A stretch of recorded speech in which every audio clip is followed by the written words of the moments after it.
मुज़ाहिमती तंजीम Hezbollah ने लबनानी हुकूमत और इसराइल के दरमियान जंग बंदी मुआहदे पर मोहतात रद्द-ए-अमल का इजहार किया है। हिज़्बुल्लाह का कहना है कि जंग बंदी का मतलब इसराइल को लबनान में नकलो हरकत की आज़ादी देना नहीं। ऐसे किसी मुआहदे को कबूल नहीं किया जाएगा जो इसराइल को लबनानी सरजमीन पर नकलो हरकत की आज़ादी फराहम करे।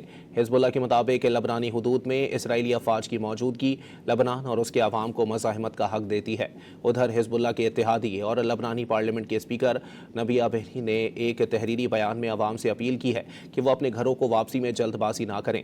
शहरी वापसी को उस वक्त तक मुलतवी करें जब तक जंग बंदी के मुआहदे के तहत सूरत हाल मुकम्मल तौर पर वाज़ेह नहीं हो जाती।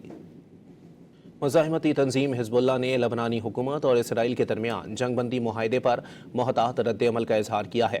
हिज़्बुल्लाह का कहना है कि जंग बंदी का मतलब इसराइल को लबनान में नकलो हरकत की आज़ादी देना नहीं। ऐसे किसी मुआहदे को कबूल नहीं किया जाएगा जो इसराइल को लबनानी सरजमीन पर नकलो हरकत की आज़ादी फराहम करे।